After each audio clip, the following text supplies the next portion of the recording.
Tiens bien, s'il te plaît. Je regardais ça tout à l'heure. Bon. Allez. Qu'est-ce que tu entends dans le bras? Adrien. Allez. Allez. Ouh là là. Bar-sur-Seine, école Maurice Robert. Classe du cours préparatoire d'Éric Foisel. C'est aujourd'hui la leçon d'écriture. Le haut, il est beaucoup trop petit. Le haut, il est entre les deux lignes. Éric Foisel est un ancien élève de l'école Maurice Robert. Il y est arrivé à l'âge de 7 ans, en 1964. J'aurais dû moins écarter mes lignes. J'ai un très très bon souvenir de cette époque-là. On jouait aux gendarmes et aux valeurs, là on a fait des parties mais mémorables dans la cour, là, et on était tous les élèves participaient. Hein. On faisait une grande chaîne au milieu de la cour, là, qui veut jouer aux gendarmes et aux valeurs, et on commençait à 3-4, et puis on finissait à 20-25. Hein. Et bon, ça, j'en ai vraiment, et on en a fait des parties. Hein. J'en ai ramené des blouses déchirées. Ce matin, l'un des maîtres d'Éric Foisel revient sur les lieux où il enseignait 60 ans plus tôt. Daniel Fréchard fut instituteur et directeur de l'école Maurice Robert. À Bar-sur-Seine, l'école a tissé des liens humains très forts entre les générations d'enseignants. Bonjour. On vous a dit bonjour, je crois. Bonjour Daniel. Alors je vous présente un monsieur hein, avec qui j'étais quand j'avais votre âge. Hein, donc monsieur Fréchard était mon maître. Hein, donc il y a quand même quelques années de cela. Hein, mais il était à ma place et moi j'étais à la vôtre.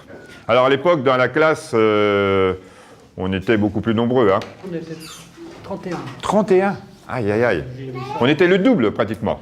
Alors, là, on a une photo ancienne, quand moi, j'étais en classe, d'accord ? Alors, à cette époque-là, le mobilier n'était pas du tout le même. Il n'y avait pas des couleurs dans la classe comme il y a maintenant. Est-ce que vous seriez capable de me retrouver ? Moi qui ne suis pas physionomiste, j'ai déjà eu du mal, alors. Alors, est-ce que vous me voyez quelque part sur la photo ? Non.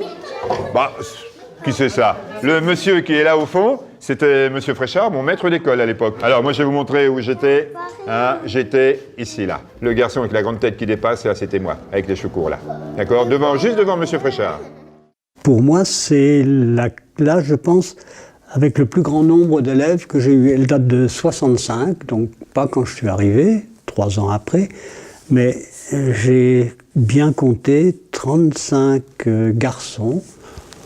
Il fallait les tenir.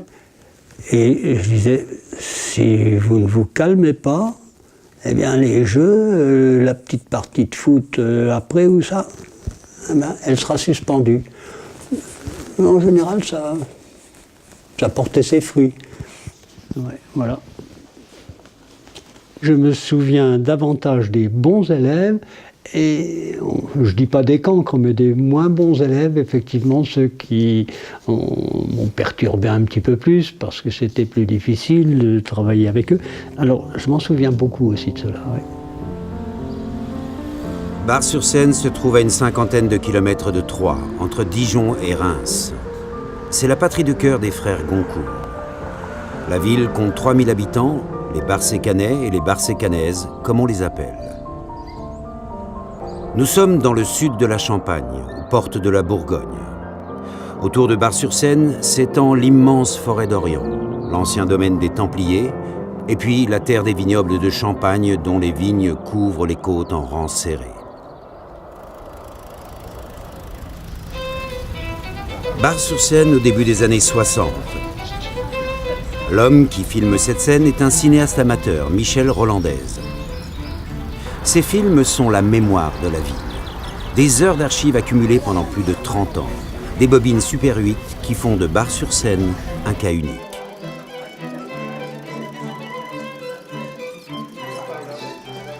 Le 7 juin 1964, la municipalité inaugure officiellement le tout nouveau groupe scolaire Maurice Robert. On a mis les petits plats dans les grands.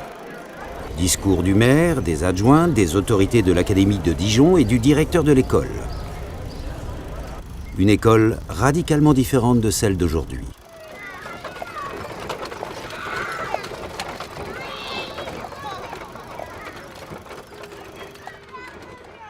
Jean-Claude Menera est lui aussi un ancien de l'école Maurice Robert. Il y fut instituteur au milieu des années 60. Il n'y était pas retourné depuis 50 ans. Oui. C'est là que j'ai commencé à Bar-sur-Seine. Je ne reconnais pas grand-chose, c'était pas agencé comme ça. J'ai l'impression qu'il y avait plus de tables. Je me mettais devant, hein. Là, il y avait mon tableau, il y avait une estrade en bois. L'institut, il se promène dans la classe, hein. Il ne reste pas toujours. Surtout, on est toujours là à regarder quand ils écrivent, voir si ça marche et tout ça. Institut, on est prof de français, de maths, de sciences, de gym, etc.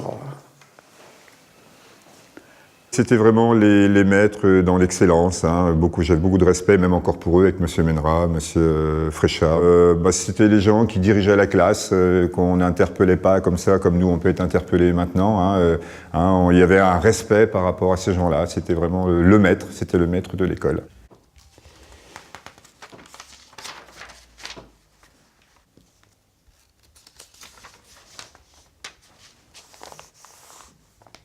Ce qu'a en tête d'abord l'instituteur de ces années-là, c'est faire travailler les élèves et pas forcément les faire causer, les faire parler.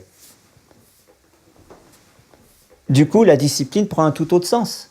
La discipline, aujourd'hui, pour maintenir la discipline, il faut maintenir l'interlocution. Toi et toi, je t'ai entendu, qu'est-ce que tu veux dire, etc. C'est pas du tout l'école des années 50 et 60. Ah, ben à ce moment-là, on commençait toujours par une leçon de morale. Et puis on démarrait les activités par le calcul. Alors si c'était le calcul, il y avait aussi le calcul mental qu'on réintroduit maintenant. Mais à ce moment-là, on le faisait systématiquement aussi. Morale, calcul et français, c'était des activités du matin. Et puis l'après-midi, c'était histoire, géographie, sciences naturelles, éducation physique, dessin, chant.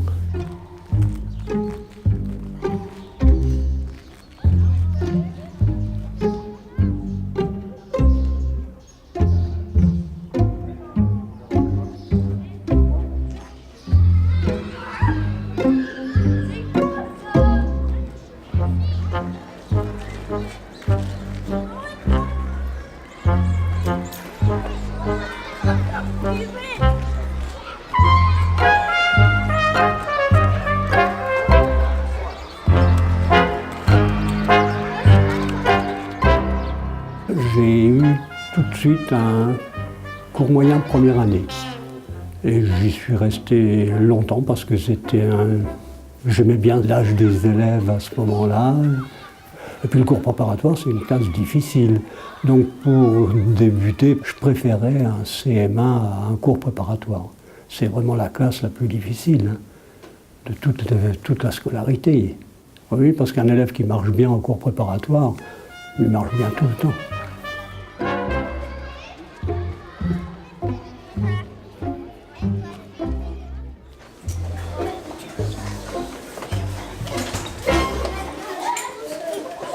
Monsieur Menera, vous êtes gentil.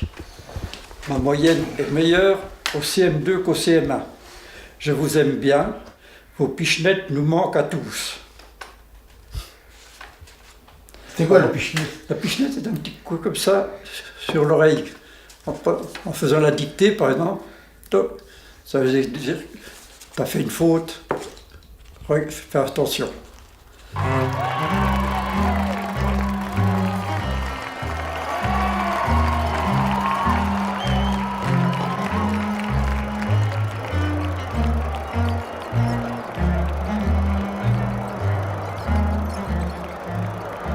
Au début des années 60, Bar-sur-Seine donne l'impression de ne pas entendre le tumulte de l'histoire. Pourtant, la plupart des jeunes de 20 ans risquent de partir en Algérie. La France vit ses dernières heures coloniales. C'est l'époque des attentats de l'OAS et des barbouzes.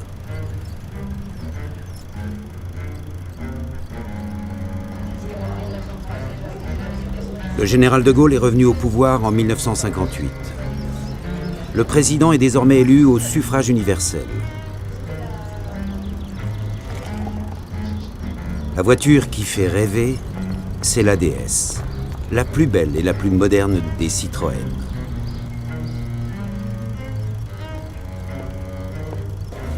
Sur les images 8 mm de Michel Rolandaise, Bar-sur-Seine semble jouir des 30 glorieuses. Le plein emploi règne à cette époque-là.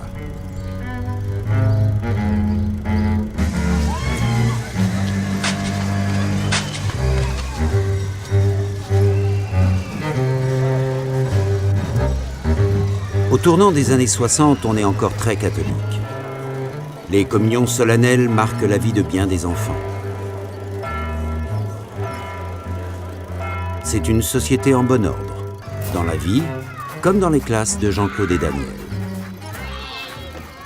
Les garçons vont à l'école avec les garçons, les filles avec les filles. Et en 1965, elles vont à l'école Georges Leclerc, des bâtiments de briques, déjà anciens, en plein centre-ville. Véronique Martin a fait toute sa scolarité dans le primaire à l'école Georges Leclerc. Il y avait l'école des filles, l'école des garçons, donc du coup, on se retrouvait tout le temps avec les mêmes personnes, à part déménagement, mais autrement, non, c'était toujours les mêmes personnes. D'ailleurs, j'en ai retrouvé une camarade de classe il n'y a pas si longtemps que ça, par hasard, et c'est vrai que bon, c'est toujours agréable de se retrouver. Enfin, moi j'aime bien, on se rappelle nos souvenirs d'enfance. Je peux vous donner les prénoms de pas mal de filles, ouais. Véronique, Isabelle, beaucoup d'Isabelle, hein. Véronique, Isabelle, Laurence, Elsa. C'est souvent des groupes, on est restés ensemble certainement du CP au CM2 pour la plupart. Ouais. Ouais. C'était l'institutrice qui nous installait en classe, on ne s'installait pas comme on voulait. Parce que comme j'étais un peu bavarde, j'étais souvent toute seule sur une table. Et on rentrait, on s'installait. Pour prendre la parole, on levait la main. Pour se lever, on levait la main. Enfin voilà, je pense qu'il y avait une discipline. Ouais. C'est émouvant à la fois. Et puis je sais pas, quand on rouvre un cahier, on a l'impression de s'y retrouver un petit peu. Et ouais, c'est émouvant. Vous voyez, par exemple, histoire, cahier de composition, cahier de récitation, vocabulaire, tout est... Voilà, il y a un cahier pour chaque discipline. Et cahier du jour, je pense que ça, c'est un cahier du jour, parce qu'on appelait le cahier du... Voilà, cahier du jour, voilà, qui sont... On faisait les leçons de conjugaison, le calcul, l'écriture, la morale. Ah, je n'apporterai en classe aucun objet coupant. Je l'ai retrouvé dans une autre classe, celui-là.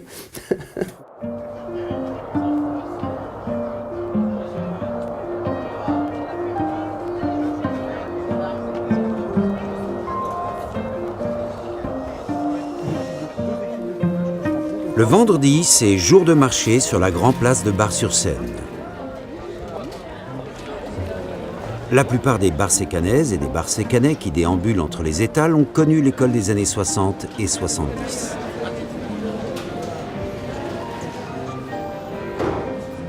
Jean-Claude Ménera et Daniel Fréchard se retrouvent tôt le matin. À tous les coups, ils croisent un ancien élève. Contrairement à ce que l'on connaît aujourd'hui, l'école de Jean-Claude et Daniel était mieux inscrite dans la société. L'instituteur ou le directeur vivait parmi la population dont il était une autorité reconnue. À l'époque, en plus, où la population n'a pas le niveau de culture moyen qu'elle a aujourd'hui, forcément la fonction enseignante, que ce soit celle des instituteurs ou des professeurs, était une fonction supérieure en qualité à celle de la moyenne de la population. Il y avait vraiment un mélange, une osmose totale entre la partie scolaire, éducation, quelle qu'elle soit, et la ville. Tous les gens étaient de Bar. Ce qui veut dire qu'il y avait un contact permanent entre l'école, les enfants, les parents et les activités sociales ou la vie sociale sortie de l'école. Ce n'est plus vrai du tout. Il n'y a plus de logement de fonction. La conséquence, c'est que les enseignants sont des enseignants qui habitent plus Bar. C'est-à-dire, passé 5 heures, la vie sociale ou la relation entre les enseignants et la vie sociale locale n'existe plus. Et une incidence qui est importante, c'est que beaucoup d'activités à caractère culturel ou sportif se faisaient avec des enseignants et avec les élèves qu'on avait, et c'est plus le cas.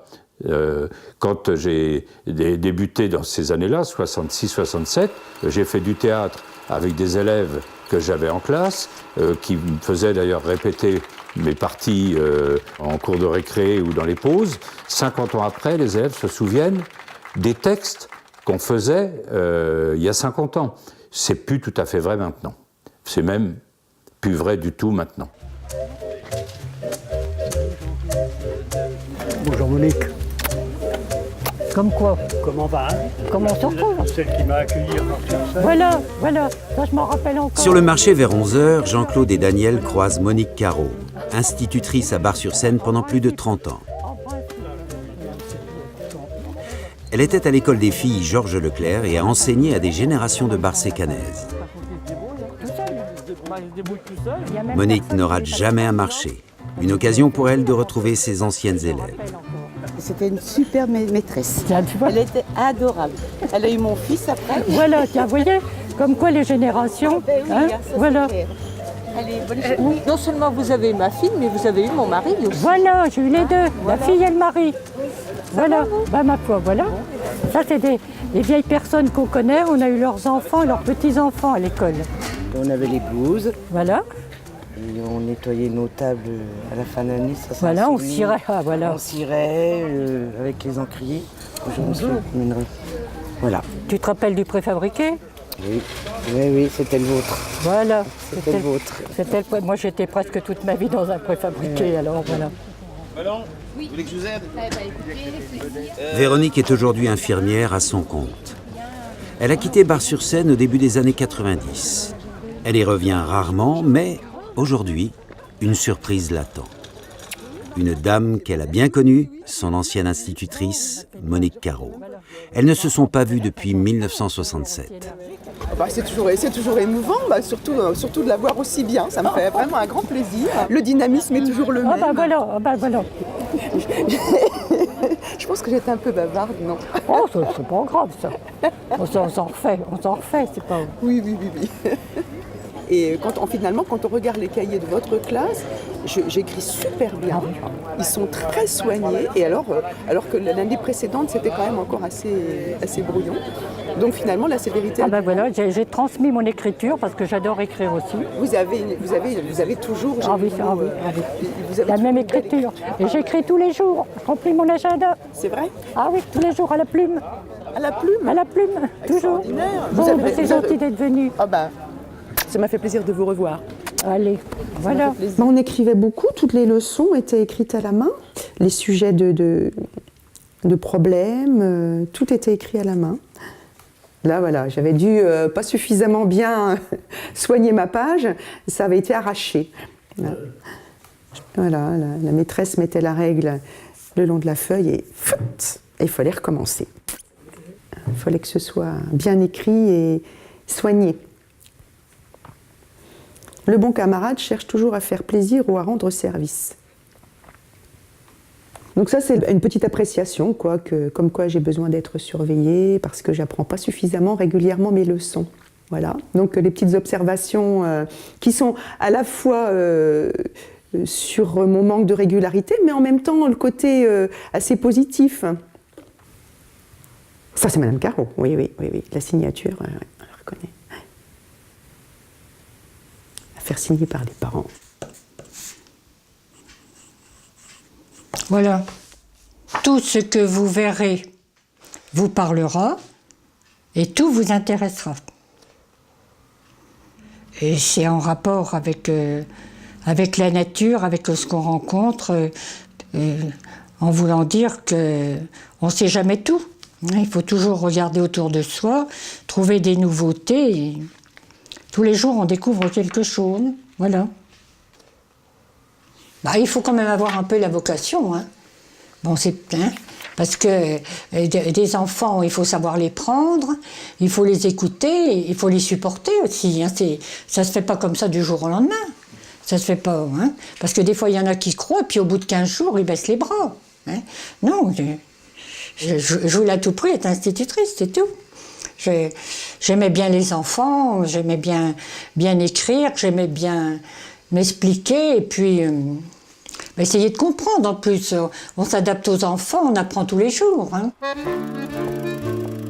Sur cette archive de 1964, sur la droite, on aperçoit Monique Caro en tailleur clair. Monique enseigne à l'école des filles tout au long des années 60.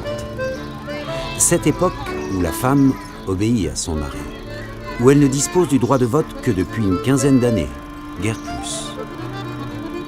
La femme n'a pas le droit d'ouvrir de compte en banque à son nom propre. Elle n'a pas le droit de travailler sans l'autorisation de son époux.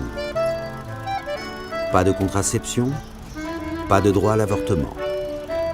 Le deuxième sexe de Simone de Beauvoir date de 1947, mais dans la société, le féminisme peine à s'imposer. Être institutrice en ces années-là, c'est obtenir un statut, avoir de l'autorité, s'émanciper. C'était un genre de réussite, ça c'est sûr, c'est sûr. Surtout qu'on n'était pas nombreux hein, à cette époque-là, qu'on n'était pas nombreux. Moi, oui, j'ai apprécié, moi, parce qu'on venait de familles d'agriculteurs, choses comme ça, donc il a fallu travailler pour y arriver. Quand je suis arrivée à Bar-sur-Seine, à l'école des garçons, il n'y avait que des maîtres. Hein. Les femmes n'avaient pas le droit d'aller faire l'école. Hein. La première qui y est allée, c'est pendant la guerre, Marie Létang, Madame Létang, qui est morte à 100 ans il n'y a pas longtemps, hein, parce qu'il n'y avait plus d'hommes. C'est la première. Parce qu'autrement, vous n'étiez pas titularisé à l'école des garçons.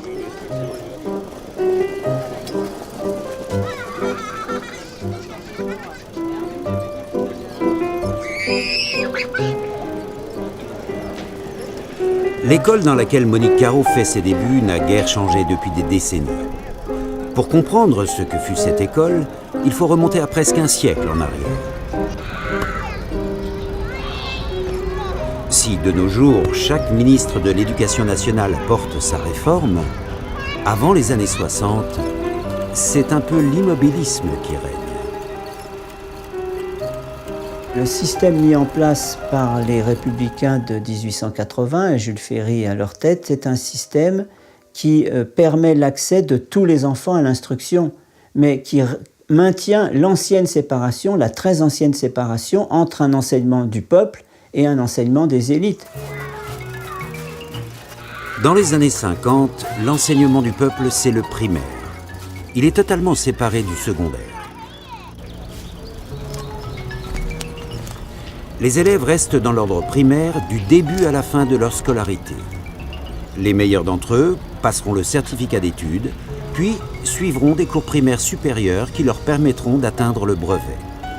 Très peu d'entre eux iront jusqu'au bac, et pour entrer en 6e, il faut passer un examen. Il y avait un examen qui se passait au chef-lieu de canton. Puis ceux qui avaient réussi l'examen, ils allaient en 6e, puis les autres, ils restaient pour passer le certificat d'études. Le certificat d'études, c'était un examen qu'on passait à la fin de l'école primaire, hein, à l'âge de 14 ans, puisque l'école, elle était obligatoire à cette époque-là, jusqu'à 14 ans. Ils savaient bien lire, ils savaient bien compter, ils savaient se débrouiller. Hein. Ils avaient un bon niveau, tout compte fait. C'est parce qu'à l'époque, on n'envoyait pas systématiquement en 6e. Et après, soit qu'ils allaient travailler, soit qu'ils continuaient au centre d'apprentissage à Bar-sur-Seine. C'était pas un diplôme qu'on passait obligatoirement. À mon époque, je peux dire que j'ai connu beaucoup de mes copains qui s'en fichaient royalement, pour une raison très intéressante, c'est que le marché de l'emploi offrait toutes les possibilités d'insertion possibles. Et ça, c'est une différence absolument colossale. C'est-à-dire que l'école pouvait exclure, ou en tout cas laisser sur le bord de la route des élèves qui, quand même, trouvaient à s'insérer dans une vie professionnelle. Jusqu'à la fin des années 50, à côté du primaire, il existe un autre cycle, l'ordre secondaire. Le secondaire ne succède pas au primaire, comme c'est le cas de nos jours. Il est un système parallèle. On y entre dès le cours préparatoire à l'âge de 6 ans et on y reste jusqu'au baccalauréat. C'est le lycée des garçons, comme on dit alors, un établissement créé par Napoléon en 1802 pour former l'élite de la nation. Jamais primaire et secondaire ne se croisent. Cette école-là sépare les populations rurales ou citadines de la bourgeoisie ou même de l'aristocratie. Elle ne survivra pas aux années 60.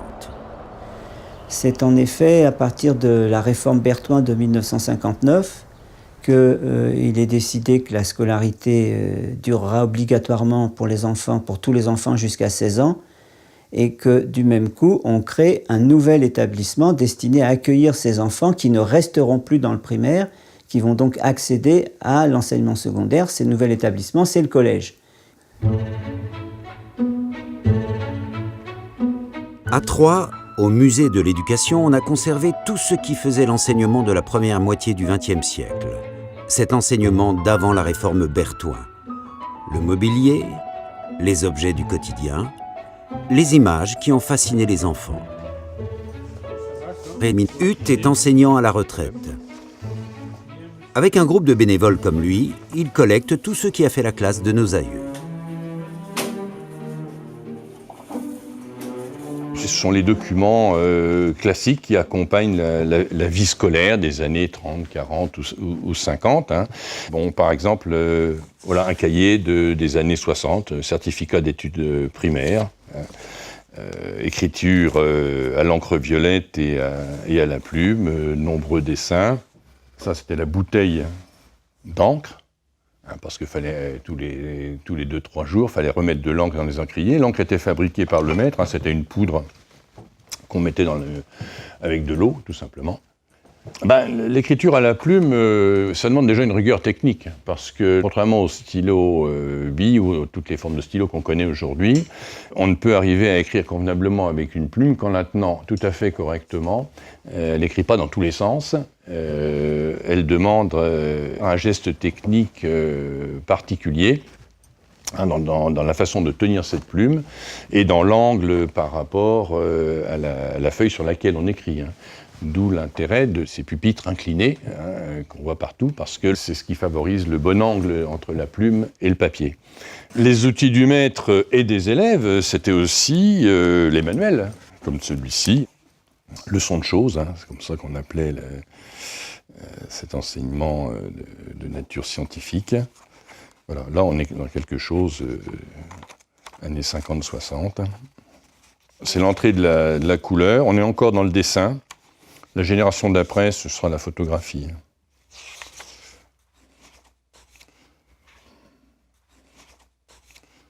C'est la mise en scène de l'école républicaine. Hein.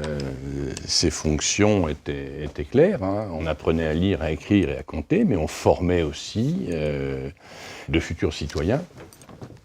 Il y a un matériel scolaire qui comporte d'abord les manuels, mais qui comporte aussi des instruments que le maître utilise, et en particulier les tableaux qui représentent des scènes mémorables en histoire, qui sont destinés à frapper l'imagination des enfants et à leur faire acquérir quelques points de repère que symbolisent les dates correspondantes, et ainsi de suite. Il y a au fond de la classe une armoire, et dans l'armoire, il y a éventuellement un animal empaillé, enfin il y a des choses comme ça. Il n'y a pas énormément de choses. Le décorum de la classe est ainsi constitué. Un petit Ah, ça, c'est un livre de lecture emblématique, déjà ancien, mais qui a fonctionné très longtemps. Hein. Celui-ci est de 1958. C'est le célèbre Baucher. Livre unique d'apprentissage de la lecture, méthode classique, les lettres et les syllabes, avec une imagerie, une iconographie qui est encore très ruralisante. Hein. Ce sont des générations d'élèves qui l'ont eu entre les mains. Bon, les ouvrages de lecture étaient assez nombreux et assez variés, mais certains ont eu beaucoup plus de succès que d'autres. Hein. Les ouvrages, sont financés par les communes, hein, dans l'école élémentaire, mais c'est évidemment le maître qui faisait ou la maîtresse qui faisait les propositions, bien sûr. Là, la lecture, à l'école, il y a 2 pages à lire, on expliquait, et quand tout le monde avait compris, il y avait les explications, on réfléchissait, de l'élocution, du vocabulaire et de la construction de phrases, voilà. Et on faisait ça presque tous les jours, au maximum tous les 2 jours, fonction de ce que les enfants apprenaient. Mais c'était formidable comme livre, parce que c'était un tout, vous comprenez? Il n'y avait pas besoin d'ajouter du vocabulaire ou de la grammaire, on avait tout sur le même. Et en plus, on lisait à haute voix. Les uns derrière les autres, et pour être sûr qu'ils suivaient bien, on disait « à toi hein ». Comme ça, on voyait s'ils suivaient. La plupart du temps, ça vous fait rire, hein, ça. Oui, ça vous donne des souvenirs. Oui, voilà. Parce qu'il n'y a rien de tel que de lire à haute voix. Hein. Moi, j'ai jamais eu de problème de ce côté-là. Même quand c'en était qui avaient du mal à se tenir en place ou à apprendre à lire. Je ne me mettais pas en colère, je leur disais simplement, tu vois, on commence ici, et il faut qu'on aille jusque-là. Alors, si tu es sage, ça dure 1 heure, et si ça ne va pas, il y en a pour l'après-midi. Ah non, mais ça vous fait rire, mais ils ont vite fait de cogiter à ce moment-là. 1 fois, 2 fois, la 3e fois, c'est impeccable. Il ne s'agit pas de taper, il s'agit de faire comprendre pourquoi.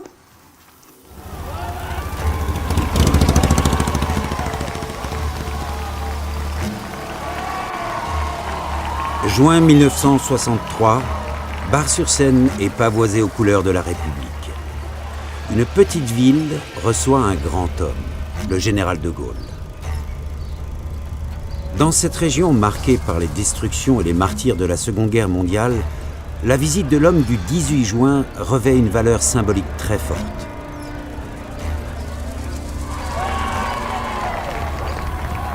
Nous sommes 1 an après la fin de la guerre d'Algérie. La France se modernise à marche forcée. Il le faut pour rester dans le rang des grandes nations. À Bar-sur-Seine, l'industrie de la bonnetterie n'a pas encore été touchée par la crise.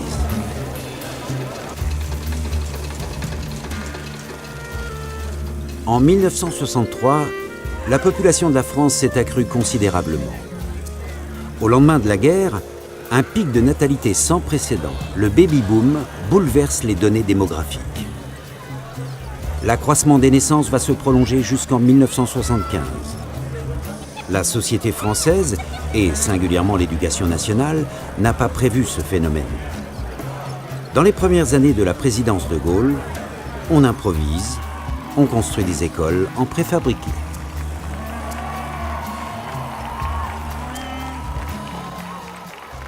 J'inaugure le préfabriqué en 1967. Et j'ai fini dans ce bâtiment-là. Mais la classe du bout, les 3-4 dernières années. Mais la plupart du temps, j'étais dans le préfabriqué. Dans celui-là, j'ai plus souffert de la chaleur. Celui où j'ai eu très froid, c'était à l'école Maurice Robert. C'était à la place du collège, vous voyez, où ils ont construit les nouveaux bâtiments. C'est là que j'ai eu moins 18. Ils ont crié éclaté. Un soir, on est même allé vider les cases pour qu'au cas où ça commencerait à dégeler, et tous les cahiers ne soient pas remplis d'encre.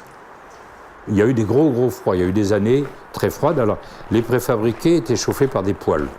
Et il y avait un brave homme de la commune qui était chargé le matin de bonne heure d'allumer les poêles pour qu'ils fassent une certaine température. Sauf que c'est des poêles à bois, ça fumait d'ailleurs horriblement. Donc souvent on ouvrait les portes pour faire partir la fumée.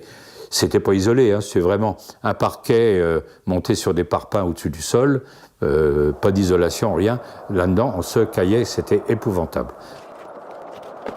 Les fameux préfabriqués, on en a tous connus, et non seulement parce que la population était destinée à s'accroître dans le secondaire, mais aussi à cause du baby-boom, où les classes d'âge étaient beaucoup plus nombreuses.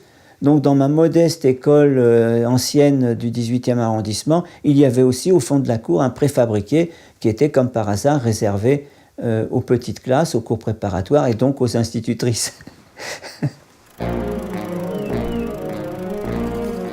Juin 1963, Bar-sur-Seine inaugure le nouveau camping. Avec sa caméra, Michel Rolandaise fixe ces moments qui fleurent bon les vacances. Au début de l'été 1963, alors que les kermesses marquent la fin de l'année scolaire, se prépare une deuxième grande réforme de l'enseignement. Après Berthoin, c'est au tour du ministre Fouchet et du recteur Capel de réformer. Ce sera la création des collèges d'enseignement secondaire, les CES, qui vont progressivement remplacer les collèges d'enseignement général, les CEG, voulus par Berthoin. Désormais, l'orientation décisive des élèves va se faire en fin de troisième.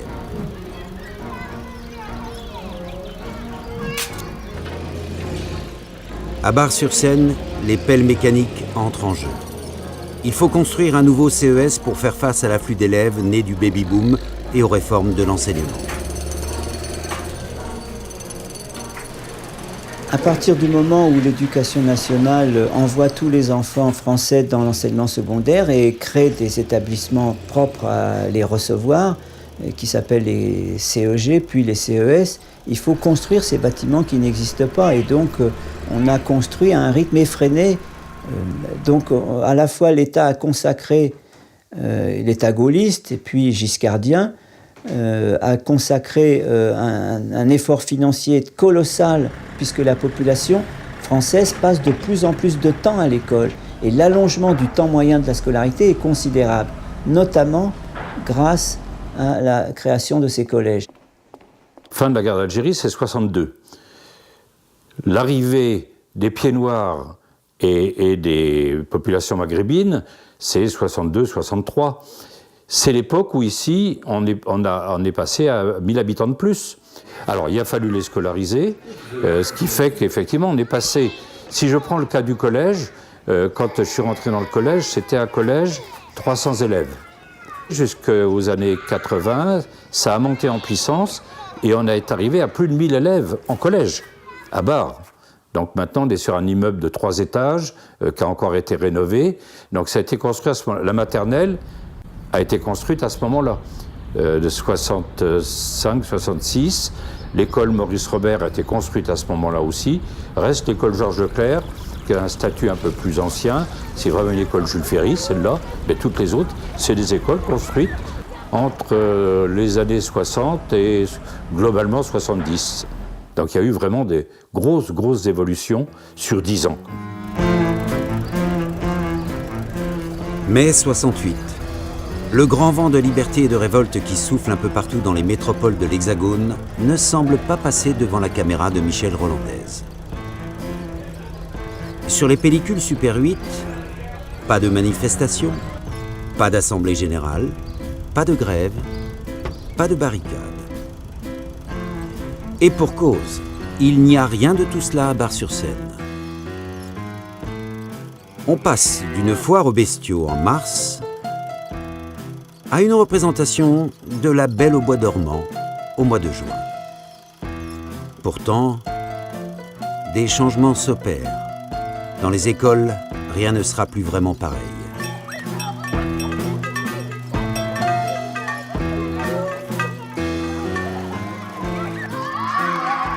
Le lendemain de 68, quand il y a eu ce qu'on a appelé les accords de Grenelle, il y a eu les négociations, notamment sur l'enseignement, ce qui a amené beaucoup de modifications dans le système éducatif, qui n'avait pas bougé depuis des dizaines d'années.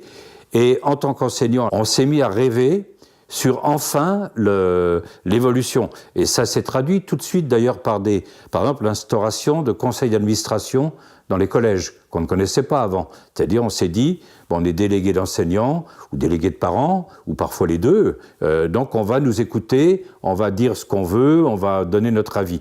Donc ça a été de courte durée. C'est le temps de rêver, et puis de se réveiller un jour en s'apercevant que, tout compte fait, le système avait récupéré discrètement les billes qu'il avait données au lendemain de 68.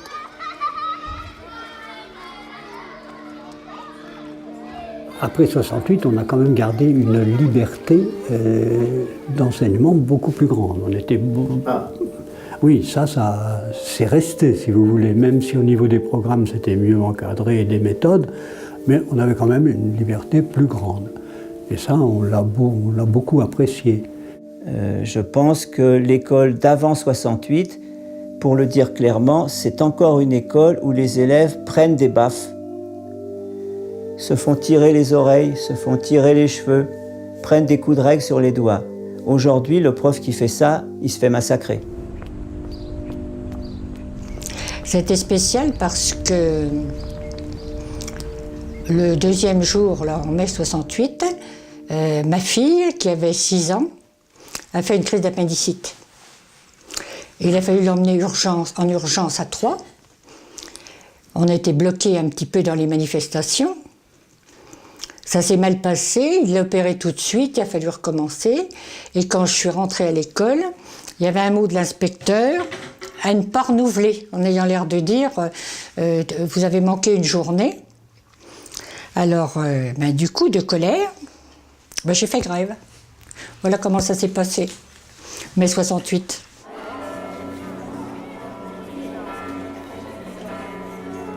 Dans l'éducation nationale, mai 68 ne marque pas une rupture aussi radicale qu'on a pu le dire.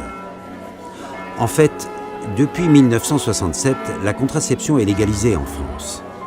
C'est un progrès énorme dans la condition des femmes, mais bien peu la pratique, car la pression sociale ou familiale reste très forte. Dans les petites villes comme Bar-sur-Seine, cette pression est bien réelle. Filles et garçons sont loin d'avoir le même statut social. Le modèle masculin domine encore. Les filles ne reçoivent pas vraiment le même enseignement que les garçons. On les dirige plutôt vers les métiers traditionnellement féminins comme la couture. Même après mai 68, l'école primaire continue de séparer filles et garçons. En France, jusqu'aux années 70, l'école primaire est non mixte, sauf dans le cas des petites écoles de campagne qui manquent de matériel et d'enseignants. La réforme Berthoin, en 1959, a légalisé les lycées mixtes. La loi Fouchet-Capel, en 1963, l'élargit au collège. Mais dans la pratique, la mixité traîne des pieds. Il faudra attendre le début des années 70 et la réforme Haby de 1975 pour que la mixité soit vraiment généralisée. Mon meilleur souvenir, c'est la mixité. J'ai trouvé que c'était plus agréable d'enseigner à partir de là.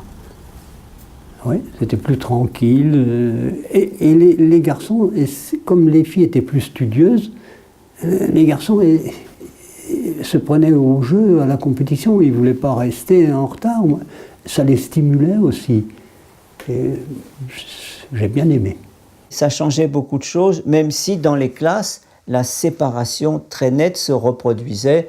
On était toujours entre garçons à la récréation, à la sortie, et rarement dans des situations mixtes comme on était censé les connaître dans la classe. Le premier groupe mixte, alors comme c'était mixte, le matériel a changé un petit peu aussi. Les tables, vous voyez, ne sont plus les mêmes. C'était les tables en bois avec l'encrier, quoique là, il y avait encore la place pour l'encrier, mais à ce moment-là, on n'écrivait déjà plus qu'avec le crayon bille.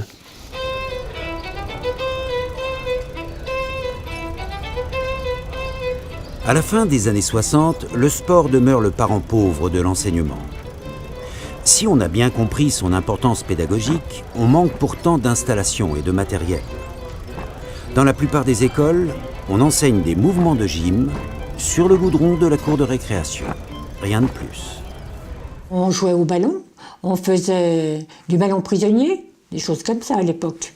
D'abord parce qu'on n'avait pas de stade à proximité. On en faisait un petit peu pour s'aérer dans la cour. Et puis, une fois de temps en temps, des fois quand on voulait faire un cross, des choses comme ça, on allait jusqu'au stade. Alors, vous voyez, le stade à Bar-sur-Seine, hein, il faut aller plus loin que l'hôpital. Alors, on y allait un petit peu et c'est tout. Oui.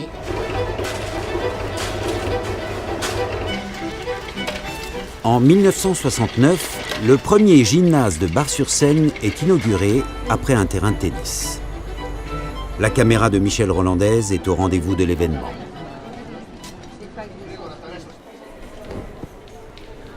Justement, il y a eu des gymnases nouveaux. Et comme on avait accès quand même aussi au gymnase, on pouvait faire d'autres choses. Du tremplin, du saut d'obstacle, des roulades, de ci, de ça. Oui, ça a changé, effectivement. Ça a beaucoup changé, mais ça nous convenait très bien. À Bar-sur-Seine, Jean-Claude Menera s'est battu pour amener les jeunes au sport. Un maître formateur, Jean-Claude, je lui dois beaucoup de choses. C'est lui, grâce à lui, que j'ai joué au handball. Ça, vraiment, c'est un truc. Après, ça fait 25 ans de ma vie, le handball. Donc, moi, plus Dominique. Jean-Claude était précurseur à ce niveau-là. Il n'y en avait pas beaucoup qui nous emmenaient à Troyes faire des tournois de hand et tout. Jean-Claude, c'était vraiment quelqu'un. Bon, il était sportif à la base. Il était handballeur et tout. Donc, il a fait ce qu'il aimait faire, quoi.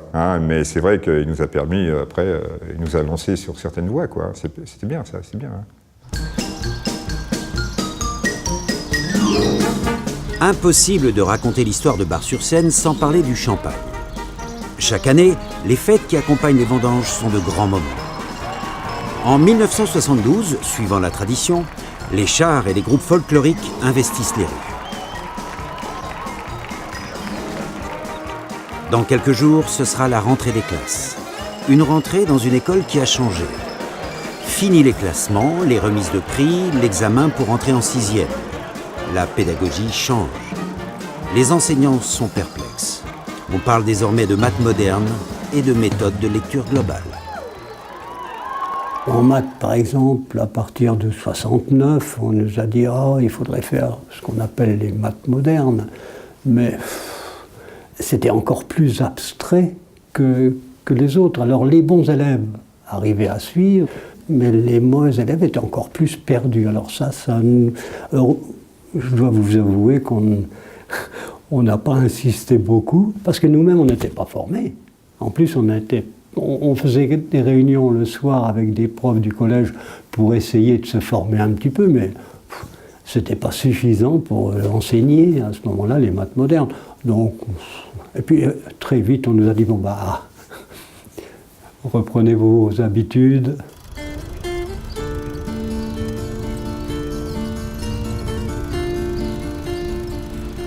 « 1972 sera l'année des baptêmes à Bar-sur-Seine. Après une dizaine d'années d'existence, les écoles Maurice Robert et Georges Leclerc sont baptisées. Ce sont désormais des établissements mixtes. Il n'y a plus d'examen pour entrer en 6e, plus de certificat d'études, le collège est obligatoire pour tous. Les années 70 vont connaître de nombreux bouleversements dans la société française. En 1974, la majorité civile passe de 21 ans à 18 ans. Au mois de janvier 1975, l'avortement n'est plus un délit. Dans l'enseignement, 1975 sera l'année de la réforme Haby. Le nouveau ministre de l'Éducation nationale veut achever le processus de démocratisation de l'école. Il aura fallu presque 20 ans pour que l'enseignement en France se réforme en profondeur. Durant ces 20 ans, Bar-sur-Seine a vécu au rythme des mutations profondes de la société.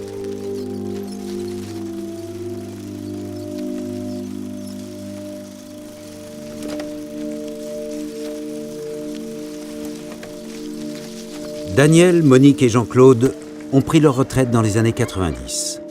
Dans quelques mois, Éric Foisel les rejoindra. Les réformes de l'enseignement, elles, n'ont pas fini de marquer la vie de celles et ceux qui font l'école. En tant qu'enseignant, bon, il y a eu des réformes, il y a des méthodes qui ont changé, c'est sûr, mais la finalité d'une classe reste quand même la même. Hein. En CP, l'enfant doit apprendre à lire, à compter, et quelles que soient les méthodes, les réformes, cette finalité est la même depuis X années. Hein. Et quand tu sais lire et que tu sais compter, ça fait tout, hein, ça fait tout. Ça fait tout. C'est impeccable, ça. Adieu, monsieur le professeur. Debout dans la cour, tous ensemble, ici, je ne peux pas le dire,